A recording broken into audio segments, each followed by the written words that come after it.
Il va s'appeler La hauteur de la lune. Et il sera très bien. Et c'est le dernier album. C'est la première fois que je le dis. J'aime bien me rappeler qu'il y a un temps pour tout, que la vie est faite de cycles, et qu'après tous ces albums et ce répertoire qui est aujourd'hui le mien, j'ai pas vraiment besoin de faire plus. Et il y a tellement de choses à faire dans d'autres domaines. Je fais un peu de cinéma, j'ai joué dans des courts-métrages, des longs-métrages, je fais un peu de théâtre, j'ai écrit 2 livres, j'ai tourné, j'ai fait des lectures musicales grâce à cela. Donc toutes ces activités m'ont fait savoir que je vais bien m'amuser après ce dernier album. L'amour, amour avant tout. Ça, parce qu'en fait, tu parles beaucoup d'amour dans ta musique. Tout le monde parle d'amour, moi j'en parle directement. Mais tu dis, ouais, t'en parles directement, et tu dis aussi que finalement, le problème de tout, en fait, c'est le manque d'amour. Ah oui. Ouais, c'est vraiment quelque chose que tu défends. Oui, oui. C'est-à-dire que quelle que soit la rivière que tu prends, t'arrives souvent à au même océan, quoi. C'est-à-dire l'amour. Même quand tu parles de l'éducation des enfants, qui est présent aussi, hein, bien sûr. Tout est une question de l'amour qu'on donne, et donc de confiance peut-être qu'on donne aussi aux gens et à ceux qui font le monde de demain. En fait. Bien, et ouais, c'est le meilleur cadeau qu'on puisse leur faire. Et pour le monde d'ailleurs aussi. Il faut remonter vraiment à très longtemps pour que je suive du rap français. Je ne sais même pas, je pourrais même pas vous dire quel est le dernier album de rap français que j'ai écouté, parce que il faut remonter à très longtemps. Mais par curiosité, je dis pas par curiosité, aussi par intérêt. Il y avait, je me suis rendu compte que il y a Oxmo Puccino qui sort son dernier album, comme il le dit.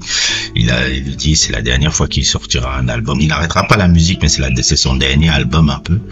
C'est un peu ce qu'il a communiqué dans la plupart des médias, un peu comme vous l'avez pu voir à l'introduction. Et bon, vous savez, il faut toujours mettre souvent des guillemets quand les artistes me disent c'est le dernier album, c'est le truc. Vous allez voir, il vous dit que c'est le dernier album, après il revient 10-15 ans après, je sais pas quoi, et tout, on ne sait jamais. Tu peux dire c'est ton dernier album, après tu reviens. Plein de gars nous ont fait ça, Jay-Z, je sais plus qui, plein de gens nous ont fait ça. Donc je prendrais peut-être avec des pincettes quand un artiste nous dit que ce sera son dernier album et tout. Parfois ça peut faire aussi, comment on appelle ça?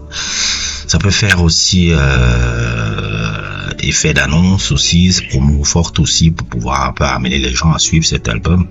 Et Oxmo Puccino, dont on ne présente plus vraiment pour des gens d'une certaine génération, et pour ce qu'il représente un peu, même pas seulement dans le paysage du rap français, mais dans le paysage même de la musique et de la chanson française. Je l'ai déjà dit plusieurs fois,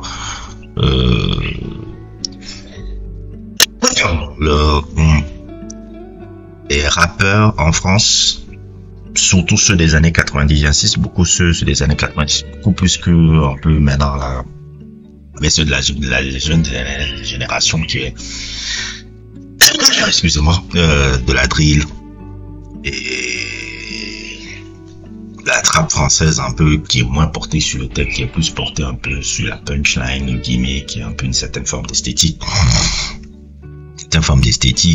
Le rap français a été celui, dans les années 90, a été celui qui continue l'héritage de la chanson française à texte, que ça soit les Lino, les Oxmo Puccino, les Quinto Vasquez, Ali, NTM, Funky Falimili avec les Raluciano, etc. Vous pouvez citer tout, Carlito dans le Mafia Crime Free, Cray James et tous ces gars-là. On peut me dire plein de choses. C'est eux qui ont continué l'héritage de la chanson française de la plus belle des manières. Maintenant, je pense qu'on arrive avec le recul maintenant je veux dire, en France, à les mettre maintenant la juste valeur, parce que vu que maintenant le hip-hop en France est la musique la plus écoutée dans ce pays. Maintenant, le hip-hop est la musique la plus écoutée au monde maintenant, mais en France aussi c'est la musique la plus streamée dans ce pays maintenant. Tu aurais dit, à une époque, on disait que le mouvement n'aurait même pas fait 10 ans. Ce que je voulais dire, c'est que je suis persuadé que dans 10 ans, on ne parlera plus du rap. Non mais attendez. Déjà, là ce que je viens d'entendre c'est aberrant. Ça prouve vraiment que vous ne connaissez pas le rap. Vous n'avez pas l'air de comprendre que le rap c'est des musiques. C'est-à-dire que tant qu'il y aura une musique quelque part dans le monde, il pourra y avoir du rap. Donc si vous voulez que le rap ça dure pas 10 ans, il faut à vous d'arrêter toutes les musiques qui sont dans le monde. Vous avez du travail, je sais pas si vous y survivrez. Un truc, et là, beaucoup de gens se sont trompés. Et comme je le répète, hein, ils ont représenté la chanson française, que ça soit dans Oxmo il y a du Brel, dans Booba il y a du Renaud, dans Kerry James et autres et tout, il y a du Jean Ferrat, il y a tous ces gens là. Le problème, pourquoi on l'a jamais, franchement, on n'a jamais voulu dire ça de ces gars-là, parce que c'est des mecs qui venaient, pas de province, mais de banlieue et de quartier, et que c'était parfois des gens qui venaient un peu sont des fils d'immigrés noirs et arabes, et ça dérange. Je suis désolé de dire ça, je veux pas faire de la victimisation, c'est parce que ça dérangeait et autres et tout là. Les rappeurs ont continué l'héritage de ces gars-là. Ils ont continué l'héritage de ces gars-là, surtout ceux des années 90. Quand j'écoute souvent les mecs des émétiques, mais qu'est-ce qu'on me raconte? Parce que moi j'écoute aussi la chanson française, hein. Je vous ai fait des sujets sur Alain Bachung, je vous ai fait des sujets sur Serge Gainsbourg. Je suis très fan aussi de Benjamin Biolay, là, son premier album, La Rose Kennedy. La chanson française aussi, je suis, hein, pour pas voilà, parce que vous avez compris que je suis très éclectique un peu dans ce que je fais. Mais on peut pas, on a trop insulté ces gars-là dans les années 90 parce que c'est une intelligentsia, surtout l'intelligentsia de droite, même si parfois aussi les rappeurs ont été aussi manipulés par la gauche. C'est un peu particulier, un peu, quand je réfléchis un peu, les rappeurs en France ont été manipulés par la gauche et comment on appelle un peu ça, et comment dire, je sais quoi, diabolisé, ridiculisé par la droite, on va dire un peu ça. Donc, globalement, pour moi, ça reste toujours des gars qui représentent la chanson française. Et Oxmo Puccino, je dois vous avouer, j'ai écouté juste, c'est mon 3e album sur ces 9 albums, c'est juste mon 3e album d'Oxmo Puccino que je suis. Non, on va dire 4e si on compte, c'est mon 4e album d'Oxmo Puccino sur ces 12 albums qu'il a pu faire. Sur les 12 albums qu'il a pu faire, of course, Opéra Puccino, mais la première fois que je l'ai vraiment écouté vraiment à fond, c'était en 2009 avec L'Arme de Paix. L'Arme de Paix était le premier album d'Oxmo Puccino que je suivais de ma vie et tout. Quand j'étais petit, il y avait le clip de l'enfant seul qui passait au Mama Love qui était dans le tube de DJ Hop, c'est et tout. Je n'avais pas encore conscience vraiment du personnage. J'ai pris conscience du personnage à partir de 2009 quand j'ai suivi L'Arme de Paix. Et L'Arme de Paix m'avait beaucoup marqué. C'était un des albums, même pas un des albums de hip-hop en France qui m'avait marqué cette année-là. C'était un des albums qui m'avait marqué même totalement, un des albums même musicaux qui m'avait marqué cette année. Et c'était ma découverte d'Oxmo dans son style, dans sa plume, dans ce truc. Il y a un son qui me marquait beaucoup dans cet album-là, c'était Je te connaissais pas. C'était ça et tout. Et après, c'est là où j'ai commencé à faire un peu mes recherches, un peu sur qui il était, quel a été le Time Bomb, quel a été son parcours un peu avec le Time Bomb, ce collectif-là, qui était qui est peut-être l'un des plus grands, peut-être le plus grand collectif de l'histoire du hip-hop français, avec les immenses légendes qui sont sorties de ce collectif-là et tout. Et c'est à la partie de là que j'ai commencé à étudier, que j'ai eu la curiosité de dire, bon, il faut que je découvre un peu Opéra Puccino, et je me suis rendu compte que, merde, le style un peu Opéra Puccino et tous ces trucs-là, ça fait un peu comme du cinéma noir, quoi. J'ai l'impression un peu de regarder en fait, en écoutant un peu, ces albums-là, et tout, ça me rappelait un peu, la même impression que quand tu regardes un peu les films de Melville, un peu.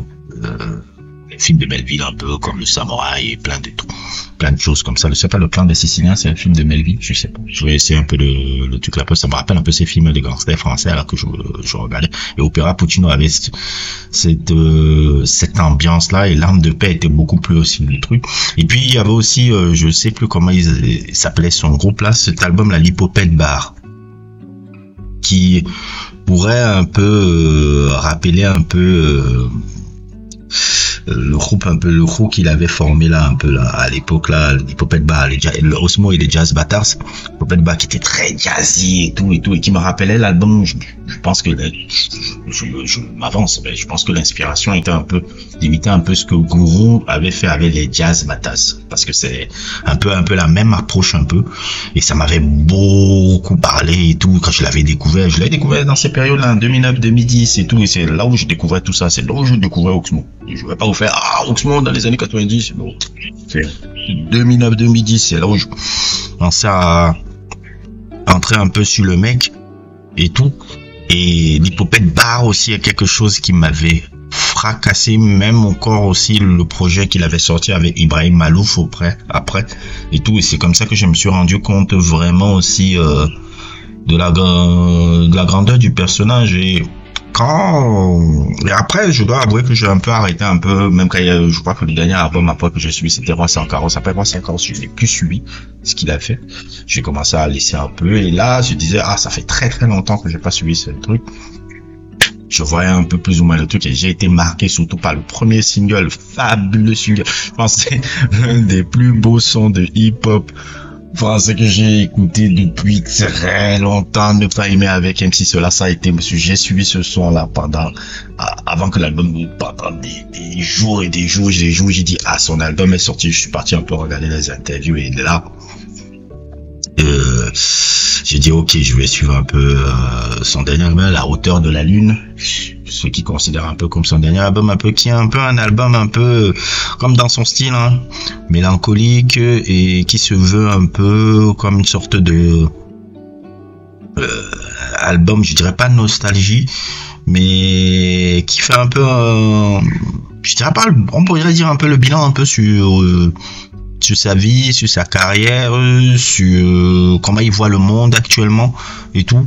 Quand je vois un peu des morceaux un peu comme La Fête des Pères, un peu, qui c'est un morceau qui m'a beaucoup ému sur comment un peu ce que c'est d'être père, ce que c'est le truc de père. Moi qui n'ai jamais été père, mais moi qui avais eu un père et qui a perdu un père, j'ai beaucoup raisonné avec beaucoup résonné avec ce morceau là.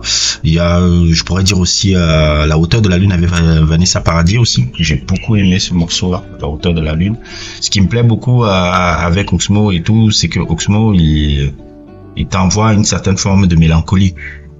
C'est-à-dire que c'est quelqu'un qui, comme il le dit souvent, il n'avait pas la punchline de Babou, l'agressivité que Booba peut avoir, ou que Kerry James, ou les sentiments d'urgence que Kerry James peut avoir un peu dans son flow. Mais lui, il est plus dans un spleen émotionnel.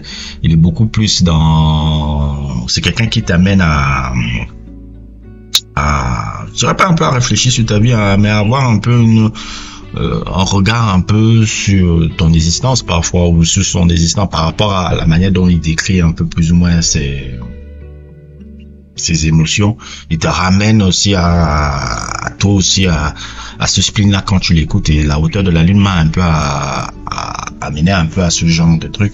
C'est un fabuleux album, de hip-hop. C'est un fabuleux album de hip-hop, et surtout, ce qui me plaît, c'est que c'est très beau de voir des gens d'un certain âge, puisqu'il a 50 ans maintenant, et ne pas essayer de se calquer à la jeune génération. C'est-à-dire, ne pas essayer de faire, ok, moi je vais faire de la trappe, je vais faire de trucs, je vais essayer de ressembler. Non, faire un album qui ressemble à quelqu'un de son âge. C'est bon, et c'est bon aussi de voir, et ça c'est quelque chose que j'aimerais beaucoup voir aussi, et que je pense que c'est une bonne chose de voir le hip-hop vieillir en France. C'est-à-dire aux États-Unis, quand on revoit un peu aux États-Unis, quand je vois un peu les mecs il y a eu LL Cool J, il y a eu Common qui a sorti son projet. D'ailleurs, j'ai pas encore suivi le projet d'LL Cool J là. Ça fait 1 an qu'il est sorti, je n'ai même pas encore suivi. LL Cool J, il y a eu Common, il y a avec Pete Rock, il y a eu énormément de vétérans dans l'histoire ces 2 dernières années qui ont sorti des albums de hip-hop un peu. Je pense même Rakim a sorti un album aussi, je pense. Beaucoup de vétérans de hip-hop US et autres, où ils acceptent vraiment de vieillir avec le hip-hop. En France, c'est pas encore la mode de voir un peu de voir un peu ces légendes urbaines, en tout cas des légendes du hip-hop un peu vieillir. Et je suis content de voir Oxmo revenir au devant de la scène pour montrer que le hip-hop peut vieillir, en fait. Dans le bon sens du terme. C'est un peu le reproche que je fais souvent à Booba. Booba, c'est quelqu'un qui crée les tendances. Il peut rester toujours dans la tendance. Là où il n'accepte pas de vieillir. Il va bientôt avoir la cinquantaine, le mec. Donc, et nous, ne prenez pas un Booba aussi pour faire un peu une digression par rapport à ça et dans la dimension de Oxmo. Je dirais même, Oxmo, Lino, Carlito, Quinto Vasquez, tous ces gars-là et Ototo, c'est un peu la légende des légendes du MC Solar, j'ai failli oublier même encore, qui est fabuleux dans Ne Pas Aimer. Ici, sont les légendes un peu du hip-hop français et tout. Booba, pour moi, Booba et Oxmo, j'ai plus gars qui résonne avec Oxmo Puccino, mais Booba, est aussi une belle plume. Elle était dans Lunatic, celui qui avait la plus belle plume des deux, c'était Booba. Plus qu'Ali. On va croire que Ali, ça c'est souvent ce qu'on fait parce que, ouais, tu parles de Allah ou je sais pas quoi et autres et tout, que forcément tu es plus profond ou plus truc que l'autre. Non, Booba est beaucoup meilleur, même en termes de lyricisme, de trucs et de formules, de phrases un peu autre tout que Ali. Et Booba, et tout de même quand tu écoutes CG et tout, c'est vraiment de la poésie hardcore noire. Parce que j'écoute un son comme CG. C'est fabuleux. C'est fabuleux. Booba est un incroyable écrivain. Et c'est seulement que le personnage m'agace sur beaucoup de choses. Simplement, vous l'avez vu souvent sur ma page, mais je ne peux pas nier. Moi, dans le hip-hop français, Oxmo c'est face A et Booba c'est face B. C'est face B de l'histoire du faux rap français et autres. Ils sont deux personnes bien. L'un prône un peu, Oxmo c'est un peu quelqu'un qui prône un peu l'amour, en fait.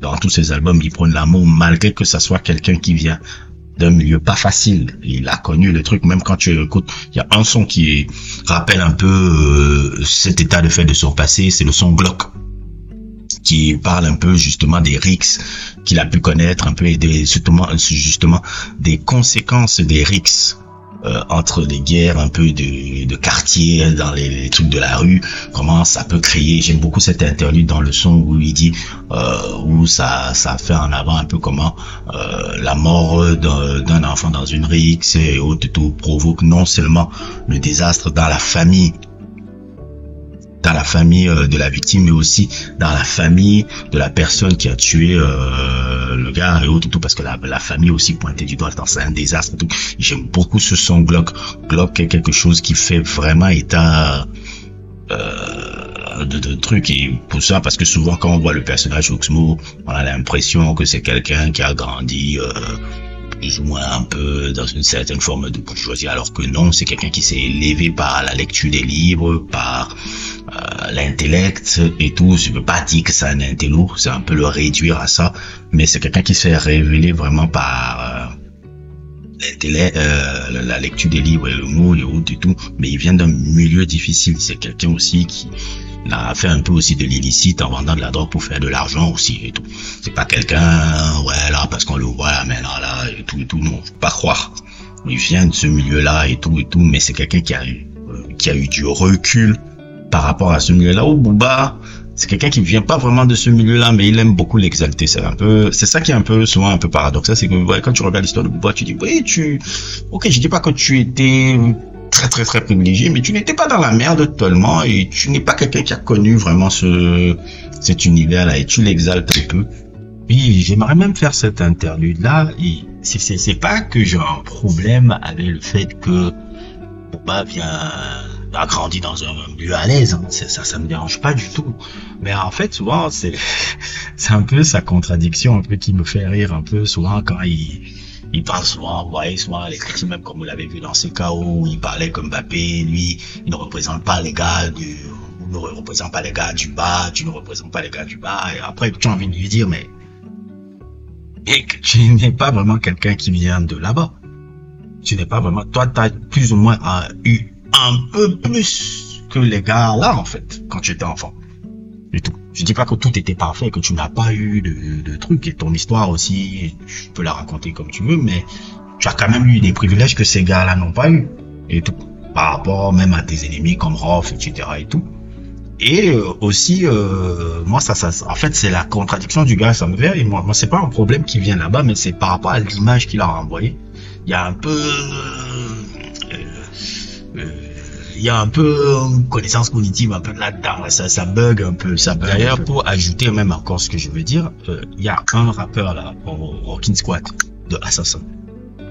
Lui, on l'a jamais fait vraiment ce reproche-là, alors que lui, il vient vraiment d'un milieu aisé. C'est le frère de Vincent Cassel, c'est le fils de Jean-Pierre Cassel. Il a grandi dans un milieu fondamentalement aisé et tout. Mais pourquoi ça n'a jamais gêné les gars, c'est que dans son évolution et dans son truc, il n'a jamais essayé de promouvoir quelque chose de gangster. Il a toujours essayé de promouvoir un peu la libération des gens par la libération des gens et autres, de parler des sujets qui dérangent un peu. Pour lui qui a côtoyé ce milieu-là et maintenant il est au Brésil et tout. Assassin était un groupe très radical, un peu qui dénonçait un peu les choses qui n'allaient pas un peu. Même pas seulement dans les quartiers, même pas seulement dans le truc, mais beaucoup de choses même. Lui-même, en plus, son délire était même sur les Illuminati, même si je me souviens bien et tout. Lui, on l'a jamais vraiment reproché ça. C'est pour ça que Booba, lui, c'est différent, parce que lui, il montre comme si vraiment c'est un gars qui a grandi dans les quartiers. Et ça, c'est un peu dérangeant, en fait. Mais bon, chacun ses contradictions dans la vie. C'est assez particulier. Donc, c'est quelqu'un, Booba, c'est plus un peu une face nihiliste, un peu. Le monde et Oxmo, c'est une face un peu, face sur l'amour, et que j'adore un peu chez les deux. Ils sont deux faces d'une même pièce, faut même pas dénigrer les trucs. Et ça se ressent encore sur cet album-là. Cet album-là, je veux pas forcément dire que La Hauteur de la Lune est tachée de vous, tous ces trucs-là, mais c'est un très bel album, en tout cas. Très bel album, un peu qui met beaucoup de choses. C'est comme si Oxmo un peu transformait la fin en ascension, un peu le silence en parole, la mélancolie en clarté. Chaque titre semble gravir un degré symbolique de la terre, surtout des sons comme Meilleur et Mise au clair, et surtout Civel au ciel comme Cosmo et léger. C'est comme un film intérieur ou un testament poétique où chaque friction est une constellation autour de lui. C'est un film, c'est vraiment l'ambiance cinématographique et que j'ai beaucoup